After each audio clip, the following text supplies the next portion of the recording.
Welcome back, Exile, to another installment in Noodle's complete lore series. This video covers Act 6. Let's get started. At the end of Act 5, Sin saves us from Kitava and flies us to the docks of Oriath, where we meet a new character named Lily Roth. Lily Roth offers to sail us to Rayclass to escape Oriath and Kitava. Lily takes us to Lionized Watch, where our adventure began. Lily Roth is a pirate, although she prefers the term nautical entrepreneur. She is the granddaughter of the infamous pirate Whalem Roth. She has made a name for herself as well. The bandits Creighton, Alira, and Oak from Act 2 were all working with Lily to recover an ancient map when the three of them were caught and exiled to Rayclass. Lily seems to know many of the characters we have previously met. She has quite the history with Tarkley from Act 1 and now Act 6. Tarkley and Lily Roth used to work together as smugglers and lovers. But Lily suspected that Tarkley was developing some deep feels, like wanting to settle down and have children. So, Lily left him tied up on Penance Quay to be captured. This is how Tarkley was exiled to Rayclass. Bestel has never met Lily Roth, but he knows of her because he is a huge fan of pirates like Captain Fairgraves and Whalem Roth. Bestel is incredibly happy to see Whalem's granddaughter in Lionized Watch. Tarkley, not so much. But Nessa is nowhere to be seen. Even though we were thoroughly defeated by Kitava, Sin tells us that there is a way to destroy Kitava still. Since Sin created the beast, he has intimate knowledge of it, and claims that the beast still remains in some sliver of its former self. The beast's downfall was being connected to Malachi, who left remnants of his mortality in the form of organs. However, these ties to mortality through Malachi will now allow us to revive the beast. Malachi resurrected his three students, Chevron, Malagaro, and Doedre, to guard Malachi's organs. These three organs were represented in the Act 4 Malachi fight by the three bleeding hearts we destroyed. Now, Sin believes we can restore some of the beast's power, what had kept Kitava and the other gods at bay for centuries, by restoring these three hearts with three souls. It seems fitting that those three souls should be the same three who guarded the organs previously. Sin senses that Chevron's spirit has returned to the prison after the beast's death. Tarkley tells us he saw Nessa run out at night to the mudflats, and when he called to her, she did not respond. She was too quick to catch, but Tarkley followed her tracks until they simply vanished. Besides Nessa going missing, the fall of the beast seems to have worsened the situation for Lionized Watch. The dead from shipwrecks have washed up and begun terrorizing the Watch, and while the enraged animals are mostly gone, they have been replaced by strange monsters and humanoids. Lily asks us to kill the undead who are rising on the Twilight Strand as our payment for her sailing us to Oriath. Bestel, in an attempt to bring cheer to the remaining survivors, wants us to find his body manuscript he lost in the Marigold's shipwreck. Tarkley wants us to find Nessa.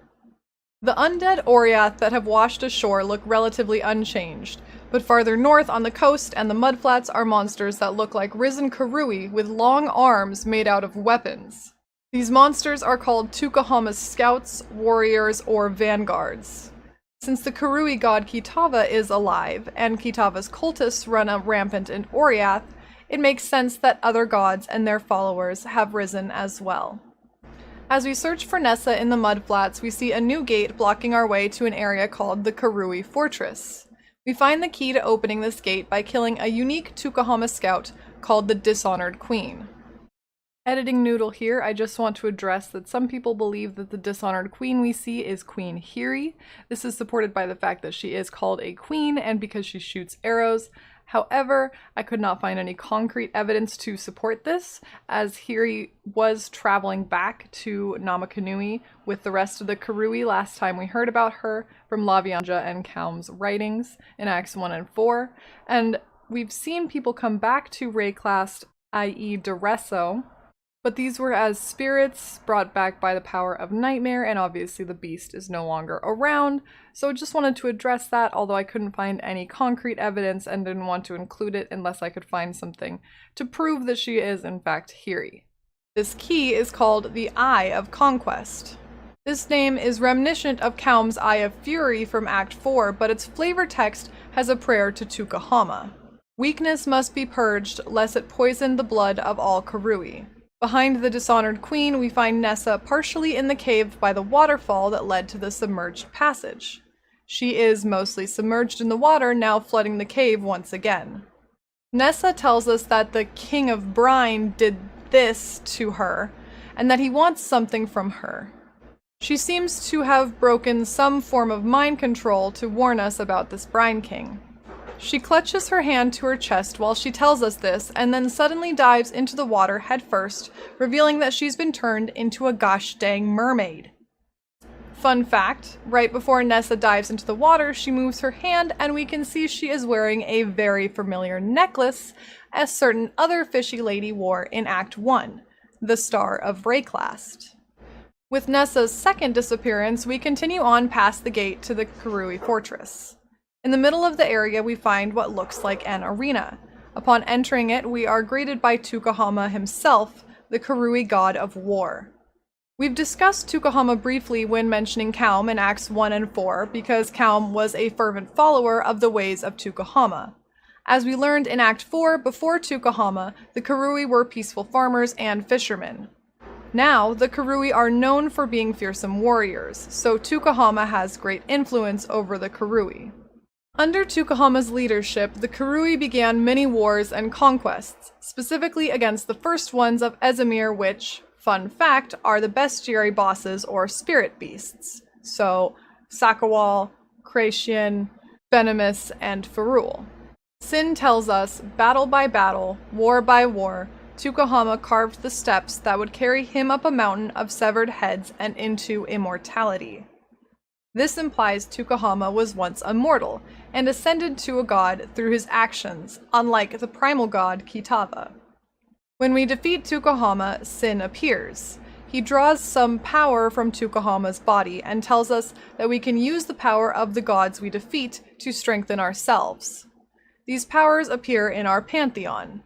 Tukahama is the first god we have encountered since Kitava, but he will be one of many that we may defeat and gain pantheon powers from. Fun fact, the word pantheon means all the gods of a people or religion collectively, so it's basically a Pokédex of god powers we will be able to use.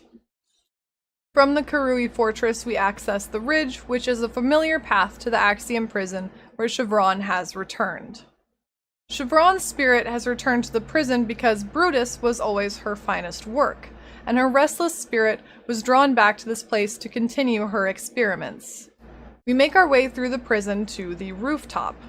Chevron waits for us on the roof, now in the form of Chevron the Returned. We catch her working over Brutus's strapped-down corpse. She reanimates Brutus and we fight him. Then we fight Chevron, and both fights are very similar to their original counterparts.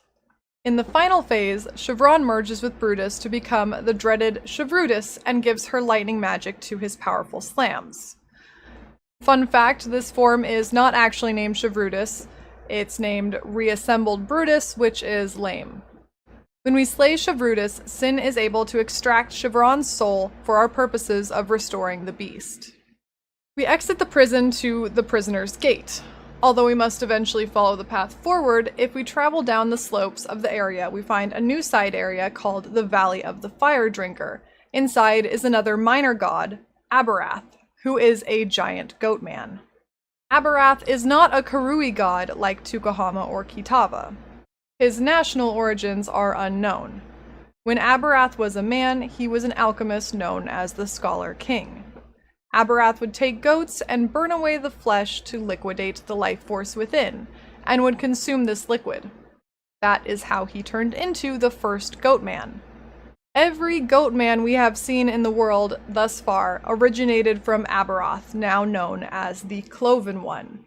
Abarath stole a woman to mate with, and all of his children and children's children are these goat men, including Fawn, the large goat man who kept Navali captive in Act 1. Every goat man must steal a woman to father more goat men, which is quite a terrible fate. We kill Abarath, the Cloven One, and can utilize his power in our pantheon. Because we opened the thaumaturgical gate sealed by piety between Act 1 and 2, we can now travel directly from the prison into the Western Forest, where Alira once resided. We run straight through the Western Forest into the Riverways. While our main quest lies further north still, we can go to the wetlands where Oak used to reside to find another god that has risen. The creatures residing in the wetlands have been infected with a parasite spread by this god, named Rizlatha, the Puppet Mistress. Rizlatha, the Puppet Mistress, is an Azmiri god. Before Rizlatha was a god, she was the leader of a large and peaceful Azmiri tribe. Her tribe was attacked and destroyed by none other than Tukahama, the Karui god of war. Many of the tribe's people killed were Rizlatha's own children. Rizlatha wanted to revive her slaughtered tribe, and in her rage and desperation became a parasitic bug capable of spawning many mindless children to repopulate and take over the area. Her influence is spreading as she can not only create children but can turn other creatures into her children. We find her nest, slaughter her children once more, and kill Rizlatha, the Puppet Mistress, to add her power to our pantheon. We continue through the riverways and find that the forest encampment entrance has been blocked off, but we can go south to the southern forest where we entered Act 2 after killing Merveil. Eventually we find the entrance to the Cavern of Anger where Merveil was living. When we go inside, we see Nessa in full mermaid form sitting on a rock in front of a flag chest. When we open the chest, the black flag is inside. Nessa tells us that the Brine King's time has almost come and Nessa must go to him. But the black flag before us was once the flag of Whalem Roth's ship, the Black Crest. Nessa tells us that we can put this flag in the beacon to summon Whalem Roth, who can take us to where the Brine King and Nessa now reside. We can now clearly see the Star of Rayclast around Nessa's neck, the necklace that cursed Merveil. Nessa dives into the water behind her once more, and we make our way through the giant cave system to a new beach. We travel along the beach until we find the giant beacon that Nessa told us about. We light the beacon and toss in the flag, which turns the beacon's light dark red and brings darkness to the surrounding area. A large black ship appears below, which can only be the Black Crest that Whalem Roth captained. Whalem Rottooth is Lily's grandfather, as we know. Whalem, although dead, seems to have been taken by a curse similar to Captain Fairgrave's, a spirit chained to his own ship, and he must serve us because we summoned him. When Whalem was alive, he was a Brine Rot warband leader and captain of the Black Crest. It is said that the whole of this ship is made of the bones of a leviathan Whalem killed. Whalem's own sister, Lucy the Rot Mother, betrayed him and left him on an island so she could lead his warband. Whalem lost much of his infamy from that incident, and the Brine Rot pirates became more crazed than notorious. To regain some status, Whalem attempted to kill Merveil and died. Somehow, his spirit is still attached to his ship. Whalem sails us out east to a place called the Brine King's Reef. The area is infested with undead Brine Rot pirates, possibly those sacrificed to the Brine King for many years. We have found warnings of the Brine King scattered throughout Act 6, beyond what Nessa has mentioned. Lily tells us that all pirates used to drown mutineers during the full moons to appease the Brine King, and Whalem confirms this tale. On the Twilight Strand, we find a message in a bottle from First Mate Picken, detailing how his ship, manned by Captain Caruso, was overtaken by a large wave that covered the ship in crabs. A green light came from the sea as the crabs destroyed and ate any sailors they could reach. As the crew tried to escape on longboats, Picken saw the Brine King himself, who overturned the ship. Picken wrote this message in a bottle, knowing the ship and its crew were doomed. At the beacon, we find the Templar report written by General Marcovius. Marcovius writes to Avarius, entreating that Avarius stop sending ships out to catch Brine Rot pirates, as the Brine King was destroying all the ships.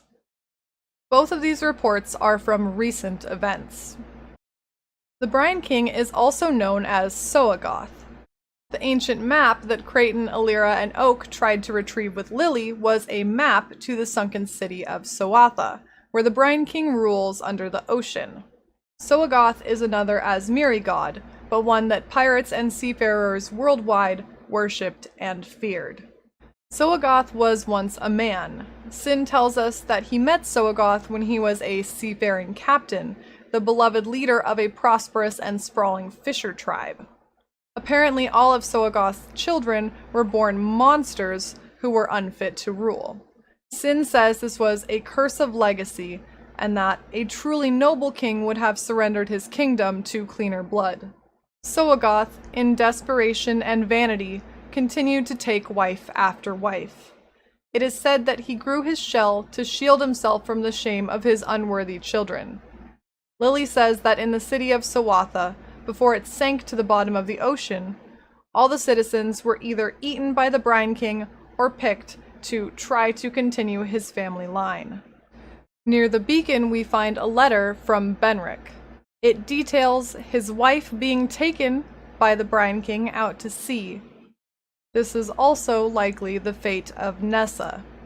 We enter the Brine King's throne and find Nessa sitting upon a large, suspicious rock.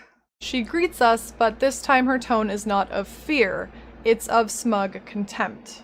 Nessa and the Brine King have wanted us to arrive all this time, as a gift of either sacrifice or bride for Soagoth, depending on your chosen exile's gender. The Brine King wants to take his practices from Sawatha and implement them on the surface, now that he is free from the slumber imposed by the beast. Nessa is raised up, and we see that she is attached like an anglerfish's bauble to this giant crab, the Brine King. We must kill Soagoth and his army of crabs, and upon doing so, we get our first major god in the pantheon. Whalem Roth returns in his ship, shocked that we killed the deity that he and every pirate before him feared and sacrificed to. Whalem is so impressed, he offers to sail us to Act 7 to continue our quest to destroy the returned gods and bring down Kitava. Welcome back, Exile, to yet another video in Noodle's lore series. This video covers Act 7. Let's begin. As we saw while traveling through the forest in Act 6, the entrance to the previous forest encampment has been barricaded off. Whalem sails us from the Brine King's Reef to the new encampment of Act 7, the Bridge Encampment. This is where Creighton used to live in Act 2. Sin tells us he can sense Malagaro's spirit nearby, like Chevron's in Act 6. We will need to capture Malagaro's spirit to eventually defeat Kitava.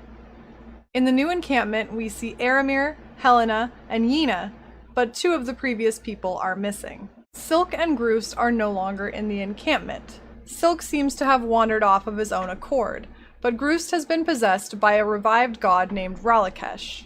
After we defeated the beast, a relic covered in Val inscriptions washed ashore in the forest encampment. Aramir was able to read them, and they spoke of the Val god Ralakesh. The Azmiri, as we touched on in Act 2, are an ancient civilization going back to the time of the Val, but also before. The Azmiri had gods they worshipped, as well as recognizing the gods of other peoples. The chieftains of the Azmiri tribes were selected by trial, putting aspiring leaders through a labyrinth filled with beasts and traps, and recognizing the victor as their leader. Fun fact, this Azmiri tradition is what inspired Izaro's labyrinth, which definitely requires its own video to cover. Around 900 BIC, BIC being before Imperialis Conceptus, a Val ambassador made contact with the Azmiri. For 500 years after this first contact, the Val and Azmiri intermingled. This is why there are Val ruins in this area, like what we explored at the end of Act 2. The Val helped the Azmiri establish a written language and improve their agriculture, where prior to their contact the Azmiri were purely oral tradition and somewhat primitive. However, the Val did not share one particular piece of their culture with the Azmiri, the Tears of Magi, which we know as virtue gems. According to Trinian, Intellectus Prime, the Azmiri wrote that the Val had flesh adorned with glittering crystals. Because of their peaceful history together, the Azmiri welcomed in the survivors of the fall of the Val in 400 BIC. The fall of the Val occurred during the reign of Queen Etziri, who also requires her own video. The Val had been a large and powerful influence on Rayclast, with millions of citizens. Of these, only 3,126 Val survived to live with the Asmiri. One of the Val leaders and gods was named Ralakesh, Master of a Million Faces. Before 900 BIC and the peaceful contact between the two groups, Ralakesh and his Val followers had enslaved many Asmiri. Ralakesh was the leader of a Val city, but he desired to expand his power through rule and control of more people. Ralakesh desired to utilize the base animal instincts of men to rule them. Ralakesh has sought out Groost, the somewhat brutish leader of the Asmiri from the forest encampment, and is using Groost to begin his reign anew from the barricaded forest encampment. Ralakesh was able to transfer his spirit from the Val inscription to Groost. Now we must find and kill Groost to defeat Ralakesh. In Groost's absence, Helena has taken over as leader. Helena tells us that when Silk and Groost disappeared, she began investigating their disappearances. And during her investigation in the Fellshrine ruins, she learned of a map that Malagaro had created that could retain Malagaro's spirit. Apparently, this map was created before the Purity Rebellion, and when High Templar Vol learned of its existence, he attempted to destroy it. When he could not, he hid it deep within the Frisian Cathedral, which is now the Fellshrine ruins. When we leave the bridge encampment, we end up at the crossroads. We travel to the Fellshrine ruins to find the map Malagaro forged. We find a secret staircase hidden within a sarcophagus in the crypt, which leads to a second level. In this level, we find Malagaro's map hidden away. In Act 2, we notice that the center of the Chamber of Sins has a reverie device, where we first learn about the existence of maps from the writings of Malachi. So we travel north back to the Chamber of Sins, Malagaro's old laboratory, and find none other than Silk waiting for us by the map device. Silk has wandered by choice to the Chamber of Sins and tells us that he has a daunting task before him, the last in his great journey. We must kill the Black Death, one of Malagaro's spiders from before the Cataclysm, like the Weaver in Act 2. Silk wants the black venom only the Black Death can create, but seems oddly sympathetic to the Black Death, describing it as a beauteous eight-leg, twisted grotesque by the master of these loathsome halls, referring to Malagaro and the Chamber of Sins. To get to Black Death, we must use the reverie device to enter Malagaro's sanctum, the map we found in the crypt. Malagaro's sanctum is our first encounter with a map.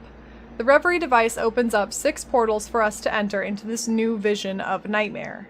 Helena said this map allowed Malagaro to transfer his spirit to another form of existence, an existential safe house to which he could retreat should death ever attempt to take him.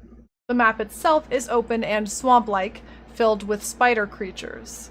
In the corner of the map, we find a door to Malagaro's workshop, where we can presume Malagaro's spirit resides.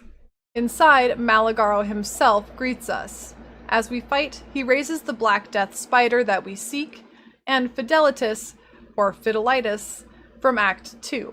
Fun fact, you can actually find and kill the Black Death in Act 2 in the Chamber of Sins on the first level. Upon defeating all 3 spirits, Malagaro's spirit is captured, and we can take the Black Venom. In Act 2, we had to create the Black Elixir from the Baleful Gem and Venom from one of Malagaro's spiders, which we received from Malagaro's spike dropped by the Weaver.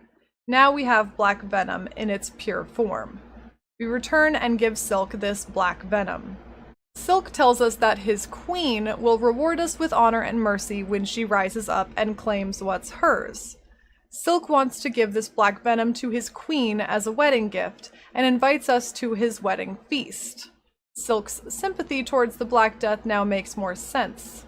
Silk is not possessed by a god, but he has been influenced by one. Silk believes he will marry the spider goddess Arakali, another Val god, come back to life. For now, as a reward, Silk gives us a key to the Den, an underground path that will allow us to enter Groost's barricade and defeat him. We can now go into the lower level of the Chamber of Sins and make our way underground towards Ralikesh and Groost. We end up in the Ashen Fields, which was previously the Old Fields, but now with more fire. We can now enter the forest encampment. It has been revamped into a fortress, almost like an arena.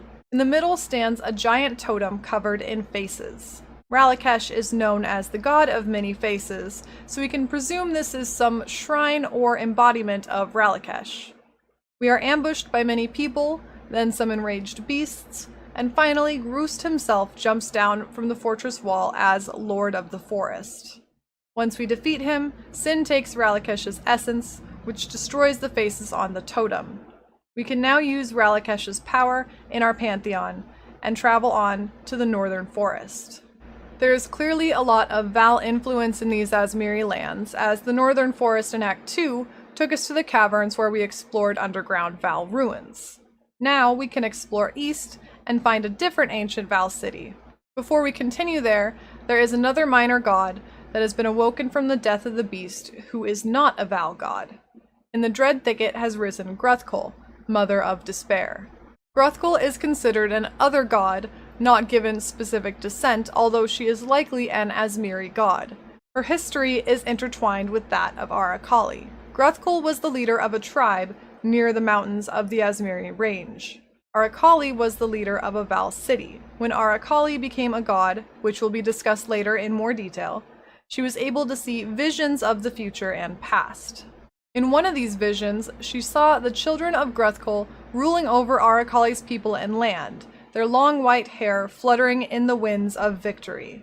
Arakali took preemptive action and began killing Gruthkul's children one by one. Gruthkul, in response, led her people to attack Arakali's with all their strength.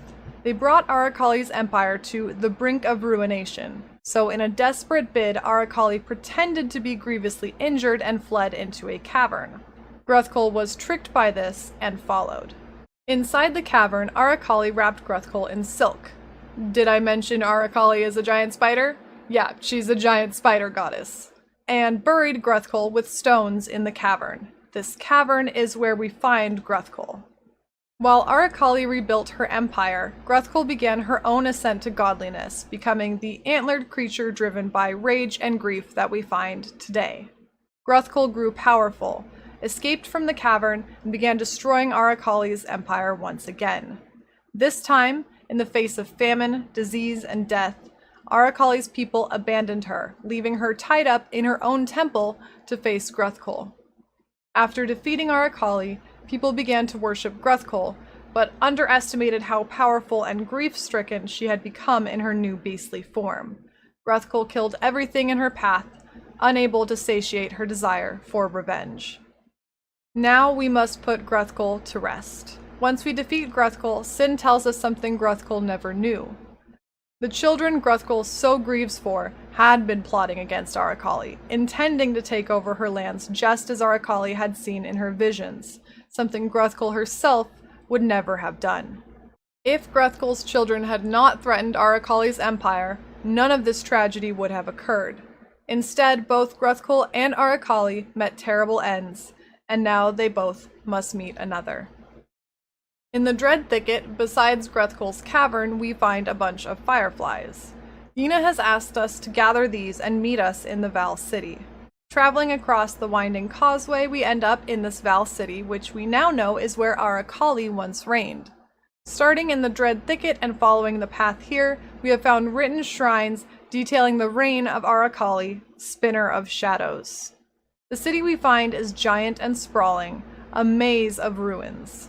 In the center of the ruins, we find Yina standing by the Temple of Decay, the temple where Arakali's people tied her up in webs and left her to be killed by Gruthkul.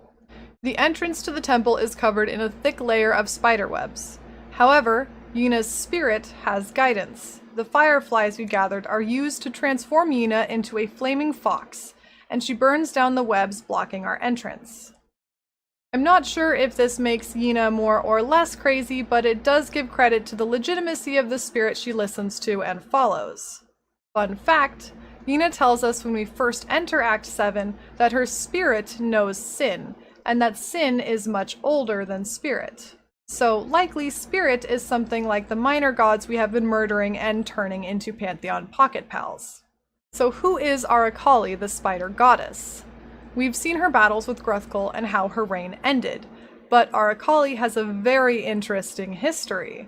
Sin's introduction to Aracali is interesting summation. Val legends say she crawled up from the blackest of pits during the creation of the world. No, her beginnings were far more mundane. A mortal harlot whose endless lust for loin and lecherous delight saw her transformed into the very image of her dark desires. Aracali did lead a Val city before her transformation into a god. She had an insatiable lust and was seen as a deity of love and fertility. The temple we are in, now named the Temple of Decay, was once erected to worship Aracali as the goddess of love. Her worshippers would bring her creatures, mostly venomous, and Aracali's favorite was the spider. This is likely where Silk has gotten the idea to give Aracali black venom as a present, as venom and spiders are her favorite. As Aracali ascended to a god, her form changed from a woman to a giant spider. She could switch between presenting as a human and a spider at will, and would often present as a human to, as Aramir puts it, lure mortals into the act of copulation. She would then transform back into a spider, drain the victim of all fluids, and use their dehydrated corpse as temple decorations. It's pretty hot, honestly. But Aracali was wise as well as sexy, and she was able to see visions of the past, present, and future to lead her empire and manipulate those around her. Her admirers expanded past just the Val city she commanded. There is even a Val queen named Tetzlapokal, who is known to be a devotee of Aracali, who ruled the Val city that surrounds the Temple of Decay after Aracali's demise. Before Sin had created the beast, he was invited to meet with Aracali on behalf of a small group of gods in alliance. Aracali's invitation was a trap, and Sin ended up in her love temple for apparently years. Sin was trapped as Aracali's slave up until the point that Aracali's own followers betrayed her in the face of Gruthkul's wrath. This paints quite a scene. Sin trapped in a sex dungeon with a sexy spider until the spider gets wrapped up in its own webs by its followers and stamped to death by a giant angry moose beast. It's a pretty wild ride, even for gods. Now, Aracali has risen and she is using her powers of lust and wisdom. We find a love letter, presumably written by Silk to Aracali, that implies he's been hearing her voice in his head. It says he knows Aracali just wants a man to love her, to break the spell, and that Silk will do everything in his power to raise Aracali to rule Rayclass together. Clearly, Aracali's ability to manipulate and deceive is very strong. Silk waits for us in the heart of the Temple of Decay, and proclaims that we are not simply invited to the wedding feast for him and Aracali, but we are, in fact, the wedding feast. A massive spider rises from the depths of the chamber, and it must be Aracali. The fight begins, with Silk watching on from his perch in the chamber. Halfway through the fight, Aracali climbs up to him, grabs him, and eats him before us. So much for needing a man to complete you. After she dines on our chapless friend, we send her to her rightful end. Aracali falls before us, and we escape from the temple to the Sarn ramparts and Act 8. Hello again, Exile, and welcome to another video in Noodle's complete lore series. This video covers Act 8. Let's begin. After slaying Aracali and escaping the Temple of Decay, we find ourselves on the outside of Sarn's ramparts. We travel along the fortified wall until we find some stairs leading up to the top of the ramparts. From here we can enter the Sarn encampment. The encampment seems to be festering. The water is green and a nasty haze covers the place. Grigor has left mysteriously, telling Marimoa he wants to find a cure for his mutilated body and mind, and telling Clarissa he wants to find himself. Hargan suspects he has gone back to Esamir. Clarissa, Marimoa, and Hargan remain. Clarissa has raised Tolman from the dead and chained him up by her side. Marimoa tells us that the gods have risen in Sarn as well, the two sisters Solaris and Lunaris, who have dedicated temples in Sarn, are waging war on each other and endangering Sarn. Argan tells us that a hag has appeared in the sewers, and he strongly suspects it's Doedre Darktongue. Sin also senses and smells her presence, so we head to the sewers to find her. Unlike Chevron and Malagaro, we had not previously encountered Doedre before we meet her in Act 4, guarding Malachai's organs. We know Doedre was a student of Malagaro before she got her nickname Darktongue, and Malagaro himself cut out her tongue. Doedre seems the most brutal and visceral of Malachai's three students. Doedre's method of thaumaturgy was to take things apart, to understand from dissection and destruction, rather than creating something new. Fun fact, there's reason to believe that Doedre's work was primarily creating virtue gems with curses, as implied by her own skills and items dedicated to Doedre. Doedre's manifesto gives some insight into why Doedre's spirit returns to the sewer of Sarn. She writes, "Peel back the skin, for there are secrets in sinew, mysteries in muscle. Plunder the intestinal fortress, reach deep into bowels of power." The esoterica of kings lies not in the mind, but in the beating walls of bloodied heart. Other than her interest in people's insides, it is not clear why Doedre appears in the sewers, unlike Chevron and Malagaro, who have clear ties between their life and their location of reincarnation.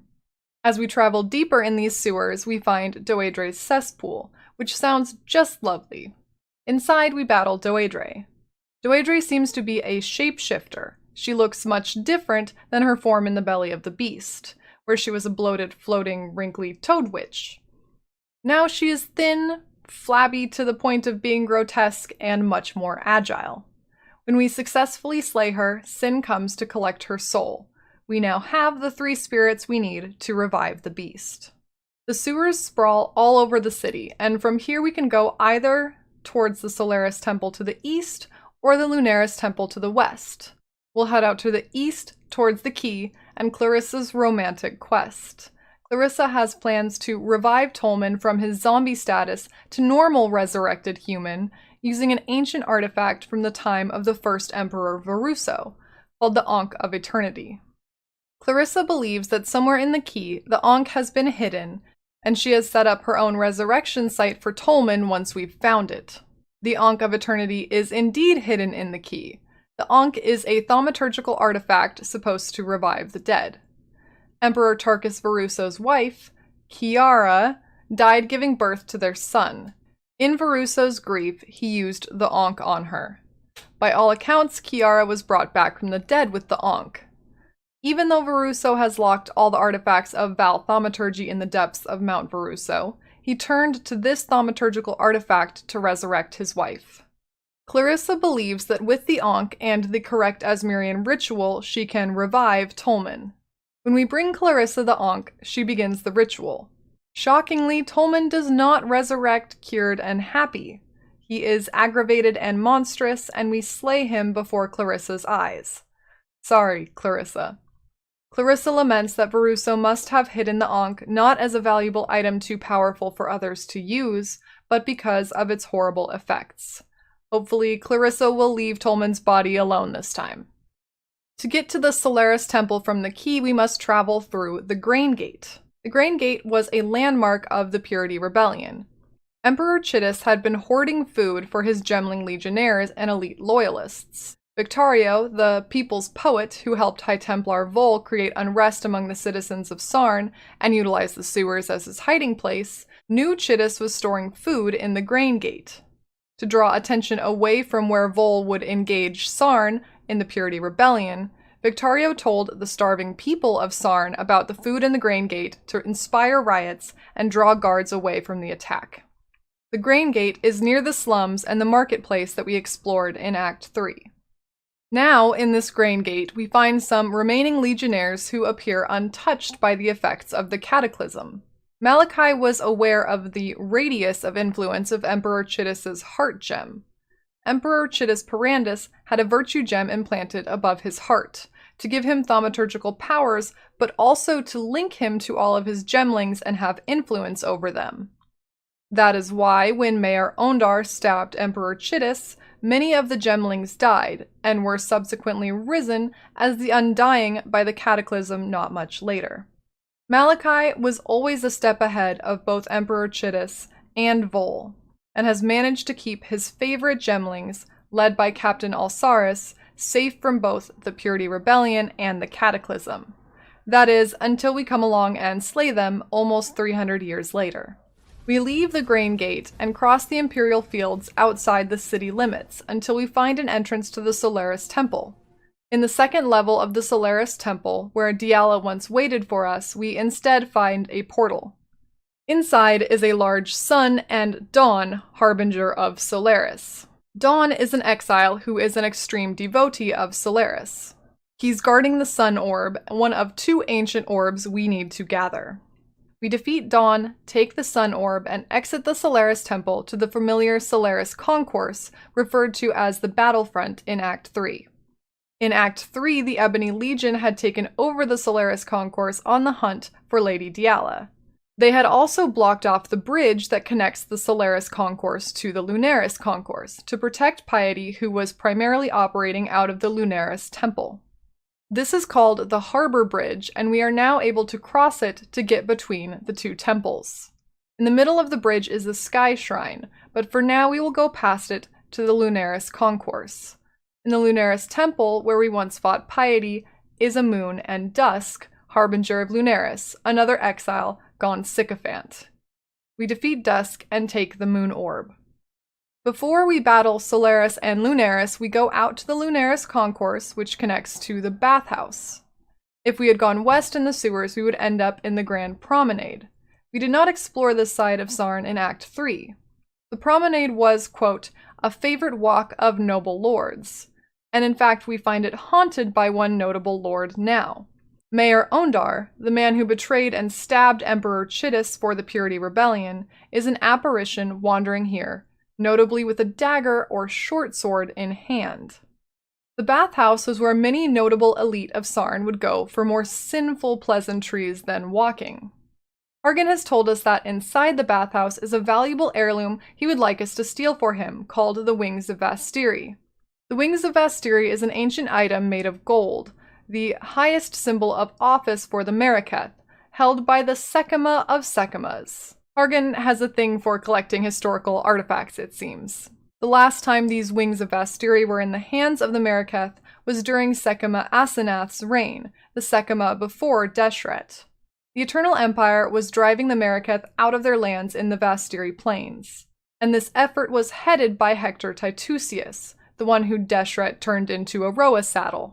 General Hector Titusius, as we discussed in Act 4, was a fervent lover of thaumaturgy, having every joint in his body replaced by virtue gems. He was powerful and brutal. Sekima Asenath, wearing the Wings of Vastiri, united all the Akaras, or tribes, of the Mariketh to fight together against Titusius. Unfortunately, Sekima Asenath was slain by Titusius, and the Mariketh were driven back out of the Vastiri plains. Titusius kept the Wings of Vastiri as a prize and took them with him to the bathhouse, which is now his tomb. General Hector Titusius has risen and now stands beside this tomb. With all his armor, it's hard to tell if the undead Titusius has any skin. However, the amount of blood effects during this battle make me hope Deshret left no skin after making a saddle out of his hide. After we kill Titusius, we can open his tomb to find the Wings of Vastiri and return them to Hargan. Why we don't return these prized wings to the Mariketh up in Highgate is a question of our morality we'll just all have to sit with. There is one minor god in Act 8, and he lives in the High Gardens that connect to the bathhouse, not to be confused with the Imperial Gardens of Act 3 around the Scepter of God. At the end of the High Gardens resides Yugal, reflection of terror. Yugal is another Val god like Ralakesh and Arakali of Act 7. Yugal was a scholar who became obsessed with what he believed was the most powerful and universal experience, terror. Yugal would kidnap children and terrorize them, using a device of his own creation called an Eldritch Mirror, to amplify and extend that experience of terror for his studies. Yugal wrote that, In nature, there are many feelings exclusive only to man, but terror is not one. Terror flourishes in our world, transcending all things. It is the bedrock on which our great cosmos is formed. Yugol discovered something in his studies horrific or powerful enough for Yugol to bend Val leadership to his whim and have some Val worship him, and so Yugol became a god. Yugol resides in a section called the Pools of Terror, which is an apt parallel to his Mirrors of Terror. Yugol appears in the form of a fetid maw, a truly terrifying creature with a mouth down its entire body and 2 arms and 2 legs bent backwards, misshapen and springy. We can kill Yugol for another minor pantheon power. We return to the center of the harbor bridge to the sky shrine with our sun and moon orbs. These orbs are ancient, said to exist before the Asmirian tribes were founded. According to Hargan, the sun's orb said to contain all that has been, while the moon orb holds all that will be.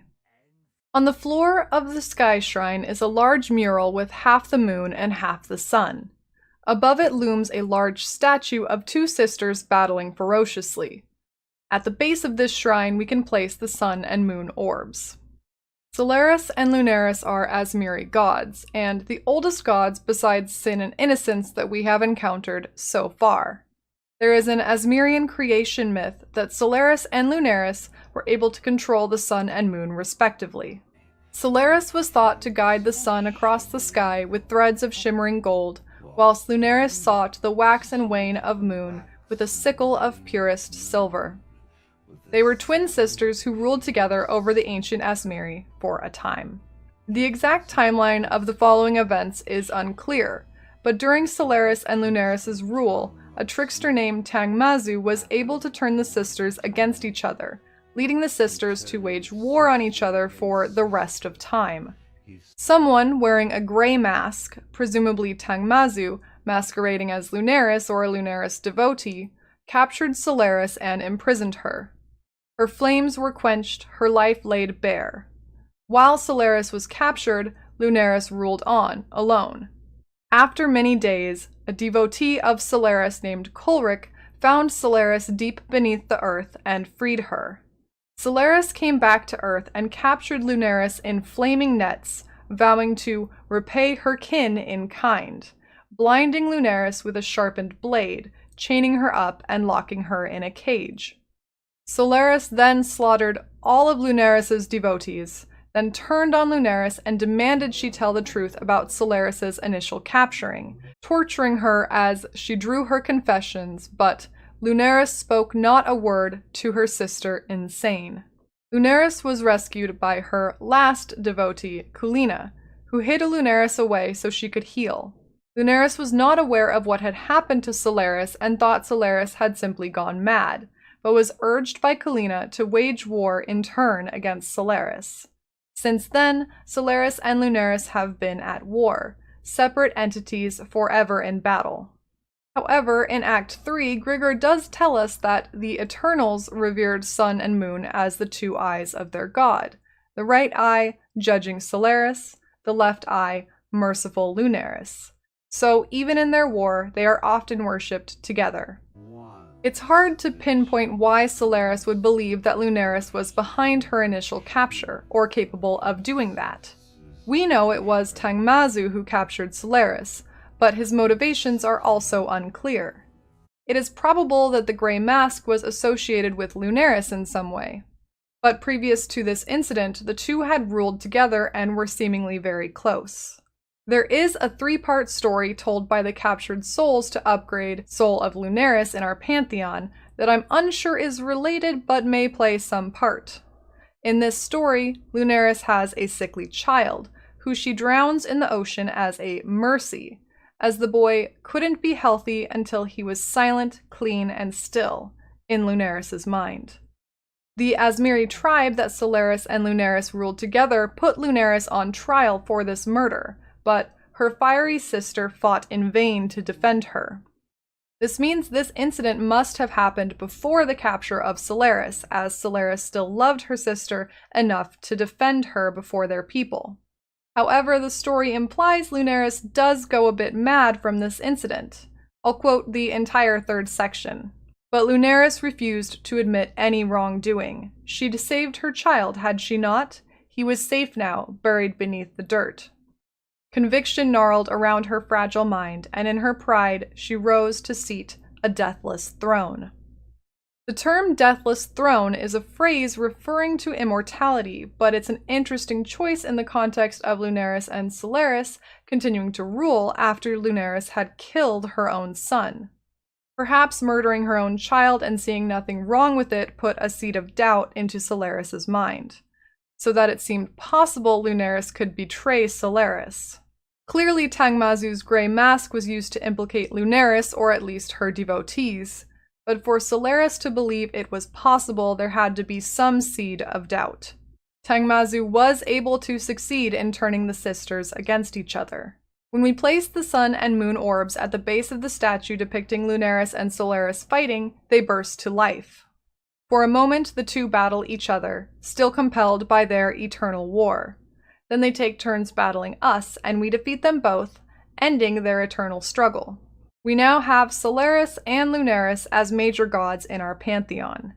On defeating the sisters, we can travel out to the aqueduct leading to Highgate, which is now flowing with blood. Our Exile returns to another video in Noodle's complete lore series. This video covers Act 9. Let's begin. After killing Solaris and Lunaris, we enter the familiar aqueducts to travel to Highgate. Previously, water taken from the mountains and the dried lake flowed down these aqueducts to Sarn. Now this water is replaced with blood from the beast we have slain. In Highgate, there's a casket where Lady Diala once stood, with her corpse inside. The effort of using the rapture device, or perhaps the death of the beast, has killed her.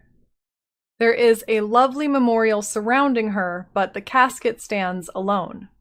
Besides the obvious issue of blood replacing the water supply of Highgate, there is political unrest. Kira has disappeared, and she has kidnapped Sekima Oyun. Kira, a descendant of Deshret, was always opposed to Oyun's decision to open Highgate to outsiders like Pateris and Vanya, and ourselves. Kira seeks out Garuken, a Mariketh goddess revived from the beast's death, and plans to sacrifice Oyun to her. With Sekima Oyun gone, the Akara, or tribe, is fighting over who will be their new leader if Oyun does not return. There are two people fighting for potential leadership, the first of which is Tasuni, Kira's brother. Tasuni, as we've seen, has some degree of prophetic ability. Now he has foreseen us returning. He says Kira has grown obsessed with the Vulture of the Wastes, Garuken, and believes that sacrificing Oyun to Garuken will allow Kira to become a Red Sekima, a warlord leader destined to bring all Mariketh together as one Akara.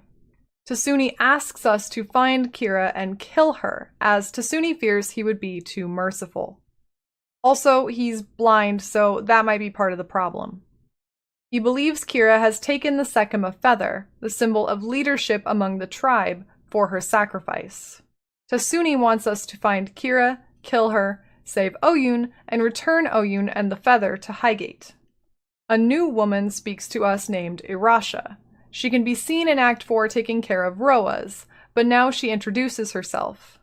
She is concerned that Tasuni, the brother of Kira, wants to take Oyun's throne. A man has never ruled the Mariketh, and moreover, Oyun is not yet dead. Irasha even suspects that Tasuni may somehow be working with Kira. Irasha is traditional, blunt, and skeptical. She saw Kira take Oyun out into the desert with the Sekima feather. Irasha wants us to find the traitorous bee, Kira, kill her, and bring Oyun and the feather back. As we can see, Tasuni and Irasha seem to want the same things. Kira dead, Oyun and the feather returned. Although Tasuni does say that Oyun would not want us to risk our life for hers, which could mean he wants the throne. Either way, we must find Kira and attempt to rescue Oyun out in the eastern desert. We must go east for our quest with Sin as well. The mines were shaking as we made our way to the beast in Act 4, and the beast's death has caused this cave system to collapse. However, the beast is so massive and ancient that Sin knows another way to enter the beast and revive the dark ember Sin senses. The Valish overreacher, Doryani, wounded the beast severely in his time, a wound large enough to enter the beast. It has healed and scabbed over, but Sin knows ingredients to make something to dissolve this scar tissue. Doryani will be talked about more in my episode on the Val, but his brief mention deserves acknowledgement. Doryani is from the time of Queen Atziri, around 400 BIC. In many ways, Doryani was like Malachi in his curiosity and hunger for the power of the beast and nightmare. Queen Atziri was Doryani's Emperor Chittis, providing him with all the resources and sacrifices needed to fuel his experiments with thaumaturgy. The magnitude and horror of Doryani's experiments goes arguably far beyond that of Malachi's or Piety's. It is also Doryani's actions in pursuit of eternal life and beauty for Queen Atziri and the Val that brought about the fall of the Val. Of millions of Val, only 3,126 survived. These survivors joined the Azmiri tribes nearby.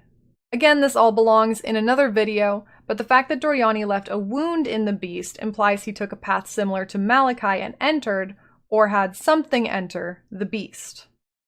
We head east from Highgate and descend into the Vastiri desert below. Pitaris and Vanya are concerned with the political unrest in Highgate, worrying that their status as outsiders might see them banished depending on who becomes ruler in Oyun's stead. In light of this, they ask us to find some valuable ancient Mariketh artifacts for them. Hargan would be proud. While we search for Kira and the beast in the vast desert of these Vastiri plains, we find 2 artifacts for the couple. The first is the Stormblade, which is Garukun's own sword. The sword itself harbors a powerful storm, and the flavor text of the blade says that the stratosphere divulged unto her eldritch secrets of its tumultuous past. Garukun is known as the Queen of the Wind, and her power over windstorms is seen in this blade. This tradition of utilizing storm has been seen in more recent Mariketh, like when Sekema Deshret lured General Titusius and his Gemling Legion into the Vastiri desert when Deshret and her Akara knew a storm was coming. Deshret used this storm to her advantage to confuse and finally defeat the tyrant Titusius, and never forget turn his skin into a saddle for her Roa. The second artifact is the Mariketh calendar, said to detail future events of the world. The calendar is a sundial, and its flavor text suggests the future appears in images for those who gaze on this dial. It tells the story of a king seeing the future, his wife dead in her casket, but telling his bride-to-be of the time that he sees her looking peaceful, asleep in our wedding bed. It's hard to say who the king is, although I do have a theory. It might be the first Emperor Varuso, as his wife Kiara died in childbirth. We know he turned to thaumaturgy when she died, using the Ankh of Eternity to raise Kiara from the dead. However, this tells of someone looking at the calendar and speaking to their bride-to-be, and before Kiara's death, Varuso had banned all virtue gems and burned those who practiced thaumaturgy at the stake. So I'm not positive he would have this thaumaturgical artifact to refer to before he was married. Pitaris and Vanya are happy with our stolen or found artifacts and are able to remove the power of Storm from Garukun's Stormblade into Bottled Storm. On our travels, we see a path blocked off by fierce sands that Sin says will rip the very flesh from your bones should you be so foolish as to enter. We can use this Bottled Storm, full of Garukun's wind, to counteract these sands and find inside a minor god named Shikari, or Shakira, whichever. Shikari is a large scorpion and is known as the Queen of the Sands. Does that sound familiar? I hope you're ready for some Mori-level lore shenanigans. Shikari is the daughter of Garukun and, drumroll, Sin. That's right, Sin and Garukun were married and they had a lovely scorpion baby. We will discuss Garukun and Sin more in a bit, but for now let's talk about Shikari. Like many of the gods we've already seen, Shikari was not always a scorpion.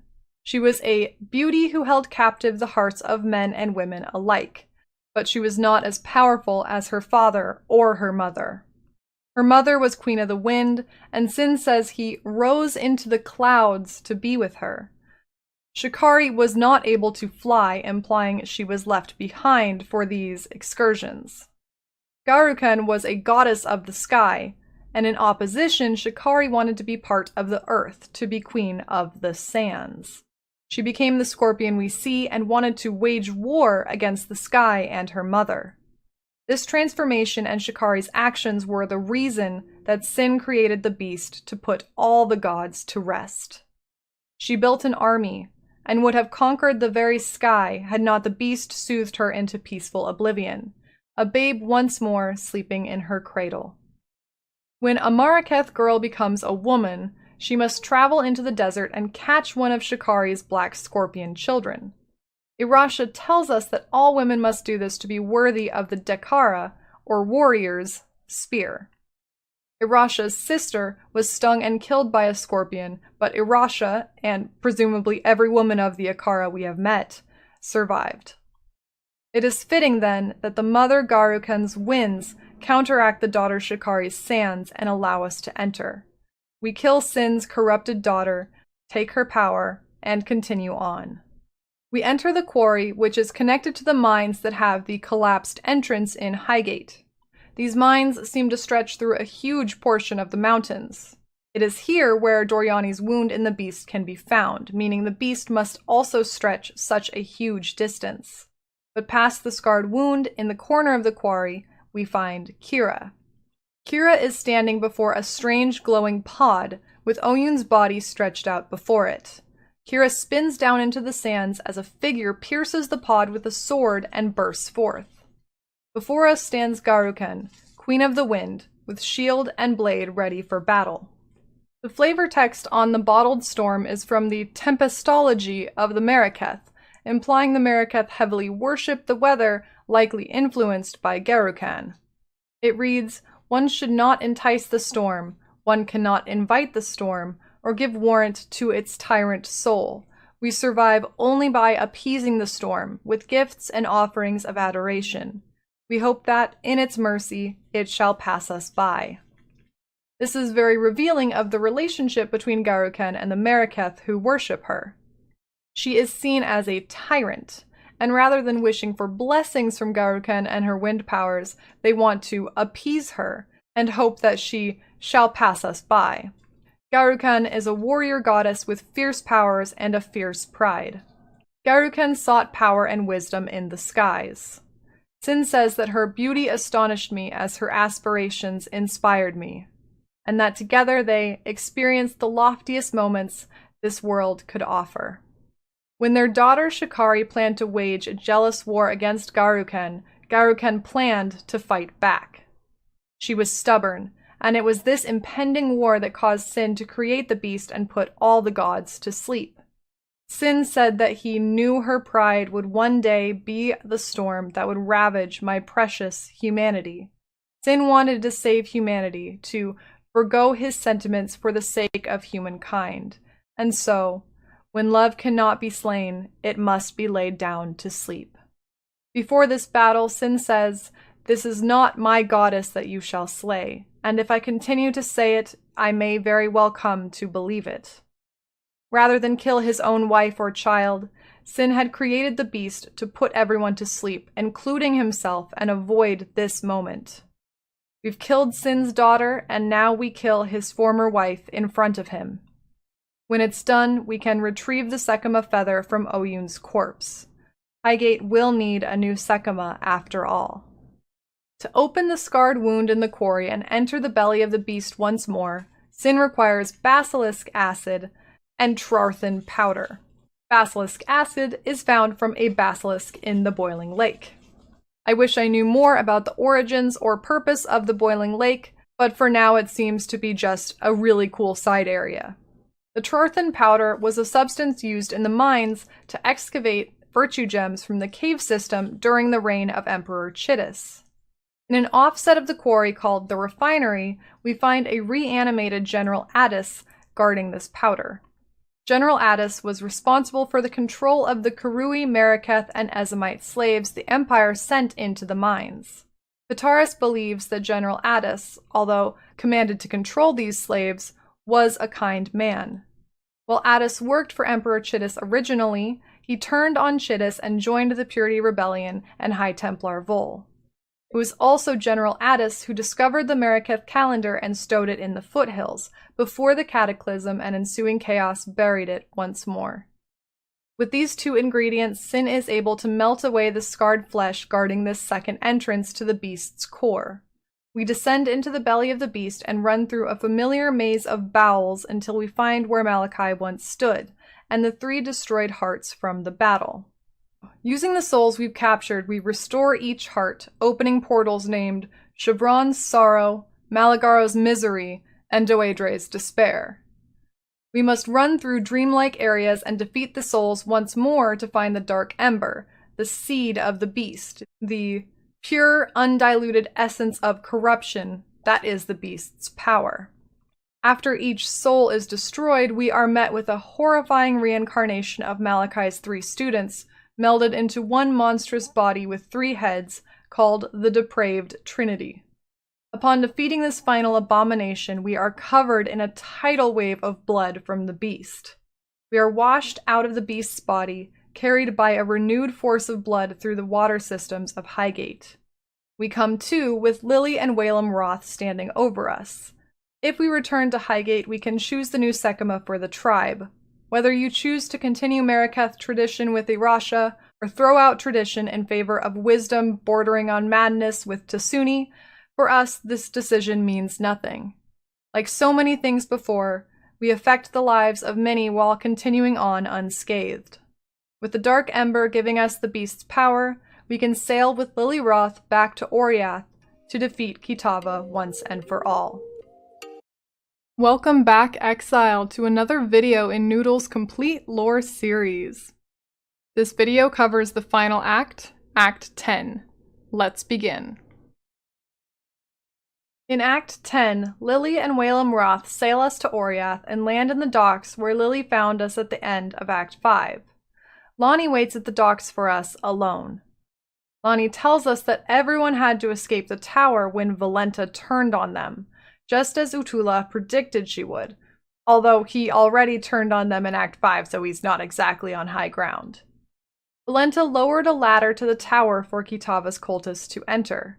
Bannon helped Lonnie get this far, but created a distraction to help her escape and is now cornered on the cathedral rooftop by Kitava's cultists. The cathedral rooftop where we fought Kitava in Act 5 is where Bannon is currently trapped. We save Bannon from this attack and meet him back at the docks. Like many NPCs since the death of the beast, Bannon now feels the influence of an awakened god, Innocence, Sin's brother and the god the High Templars, like Vol, Dominus, and Avarius, worship. Last time we saw Innocence, he possessed High Templar Avarius and tried to kill us. But Innocence has seen our quest to destroy Kitava and wants to help us. Kitava has moved from the cathedral rooftop on a quest to find more food for his eternal hunger. He stopped anyone from reaching him by putting up Kitava's horns, a magical blockade impenetrable by man's creations. However, Bannon believes the staff of Avarius, wielded while Avarius was possessed by Innocence, has holy power that could destroy these horns. Bannon asks us to find the staff in the Chamber of Innocence and return it to him. Sin knows that Innocence resides within Bannon now, just as he did within High Templar Avarius. And Bannon will face the same fate as Avarius. He will die an excruciating death once Innocence is reborn from within him. Bannon says he is willing to risk his life for the cause, and so we must find this staff, knowing that our path to killing Kitava requires killing Bannon. Before we take on Kitava, Lily and Whalem have requests for us. Lily wants us to find a relic called the Teardrop, which is locked up in the reliquary. This teardrop is the map to Sawatha that Lily was trying to steal with Oak, Creighton, and Alira, the bandits in Act 2, which got those 3 exiled to Rayclast. With the Brine King dead, Lily wants to work with her grandfather Waylem to find and plunder this undersea city of Sawatha. Waylem was incredibly interested in finding Sawatha, and passed this interest on to Lily, which is why she found the teardrop in the first place. The teardrop was stolen from her by the Templars, who took it back to Oriath. Lily was trying to steal it back when her and the bandits got caught. But now she asks us to return it so she and Waylem can finally complete her grandfather's legacy. A fun activity for the family. It is said that the city of Sawatha sunk into the sea when Soagoth fell into slumber, invoked by the beast. From what we've seen, it is likely a real city. If it's anywhere near where the Brine King appeared, it is likely in the reefs out east of Fellshrine. The Brine King appeared near Ribbonfell and Corsair's Rest, if our game in-map can be trusted. I can't find any information about either of these areas, but they are named on the official Path of Exile map. A Corsair is a pirate, which is a promising connection, since many sailors and pirates, including Lily and Waylem, sacrificed mutineers or unworthy deckhands to Soagoth under the full moon as a superstitious tradition. Sin says that Soagoth himself was once a captain at sea. What Ribbonfell refers to is a mystery. Perhaps we will hear more of the city of Sawatha in the future. Waylem's request for us isn't quite so family-friendly. He's heard rumors that Queen Adsiri had a love potion that could attract your ideal lover from anywhere, even across the sea, and kept it in her favorite lover's skull. Waylem believes that the skull might have been tossed in the ossuary with other bones, so Waylem asks us to look for it. The elixir is indeed in the ossuary, and its flavor text says, "Famous for her many lovers, those that did not come willing to Adsiri came by liquid persuasion." It's not certain, but if the skull belongs to her favorite lover, it may belong to the person who wrote the Val letters we find in pieces in Val's side areas. The letters as a whole tell the story of someone who served Adsiri for 7 years, who bared my skin and soul to my beloved Adsiri, who was stuffed full of gems and destined for the block for stealing a ring. With this information, we can assume this person was a lover of Adsiri, but also was killed during her time for his transgressions. We bring Waylem the potion in the skull, and it has no effect. Whether it ever worked, we cannot say. Fun fact, Lily's ideal lover might just be Bannon, according to her.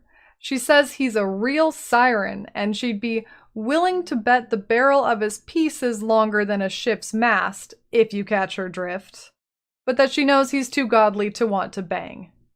When Bannon becomes Innocence, Lonnie says she greatly admired, possibly even loved Bannon. Bannon was the Manon with the pants cannon. Besides the reliquary and ossuary, we can also go back to the control blocks to kill Valenta as sweet vengeance for her betrayal. There is a bit of irony in this. In Act 5, regarding Kitava taking over when Innocence is defeated, Valenta says, "Things replace other things. It's the most fundamental of laws. The larger the thing you remove, the bigger the rush to fill the space it's left behind." With all of Valenta's talking down to Utula, when we kill her, she has become a disfigured Kitava cultist herself. This is karma, or something. In the Chamber of Innocence, High Templar Avarius has come back to life as Avarius reassembled, and must be defeated before we can grab the Staff of Avarius.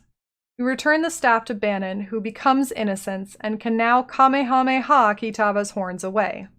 The horns were blocking the canals, which are swarming with Kitava's cultists.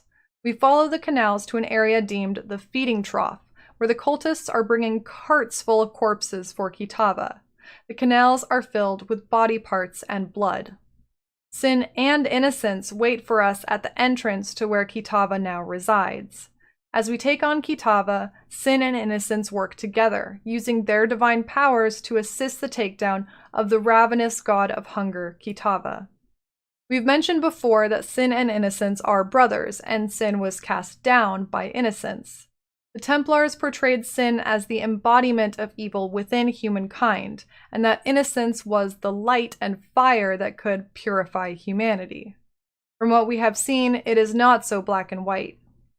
In Act 5, we learn about sin and innocence from the perspective of those who worship innocence. Their origin story says that the mother of two raised them and describes the fall of sin, but it also gives hints to sin's unfair treatment and his true calling to save humanity. The story says that when the mother of two broke bread, she allowed innocence to eat his fill as reward for his virtuous nature, but sin was cast the scraps to remind him of his worthless ways. Even before sin was burned by innocence, he was treated unfairly and misunderstood by the two. This starvation explains why Sin stole a fish from the market and lied to the watchman who caught him. Innocence saw this happen, and Sin beat Innocence and made him promise not to tell their mother. But Innocence could not keep a promise made in fear, and it was decided between mother and son that Sin was beyond rule and redemption. His own mother and brother decided to purify and renounce him. And while the Templars glorified Innocence's righteousness, this line of thinking also allowed them to believe in slavery, torture, and of course, exile. Innocence and the mother of two burned Sin. It's said the village gathered to watch Sin become ash and breathed deeply of the smoke that poured from his screaming mouth. And Innocence watched Sin take root in the bodies of men and women and children. Innocence and the Templars viewed this as humanity giving in to the evil that is sin. From our interactions with sin throughout our journey, we know that this was sin becoming one with the cause and struggles of humanity. Sin loved humanity so much that when he saw it threatened by an impending war between his own wife and child, he put them to sleep with his own creation, the beast. He even put himself and everyone with powers that could threaten humanity to sleep with this, hoping that it would save humanity from divine wrath.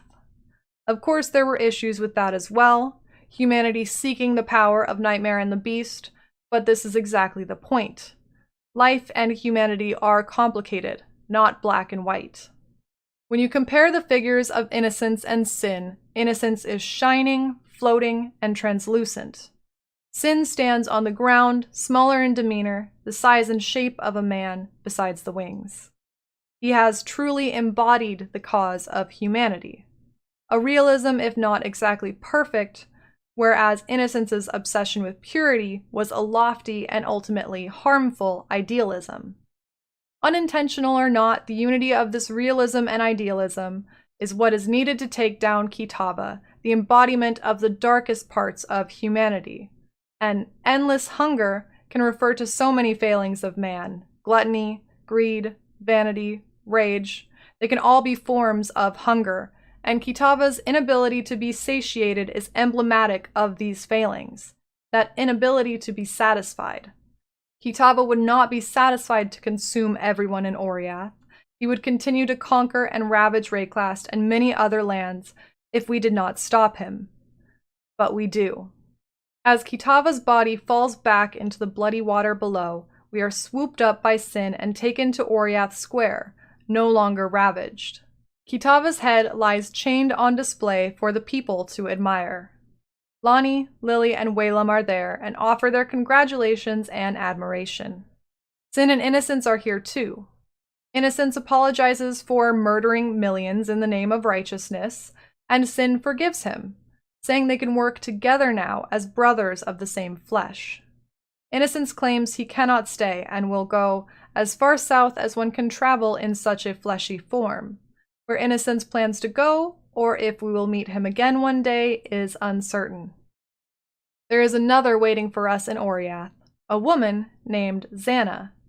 Xana tells us that the Templars have hidden many artifacts of the Templar theocracy, and that she knows an entrance near the square to a Templar laboratory. She says her father used to sneak her in as a child. Once inside this laboratory, she shows us a map device, like the Reverie device we used in the Chamber of Sins. She hands us a map and tells us she'll wait for us on the other side. We've seen map devices used by Malachi and those seeking Nightmare, like Malagara's map. But now we know that the Templars were also creating these maps. Are they for the same purpose? What is the significance of these maps? And why does Xana have them? Thus begins the endgame of Path of Exile.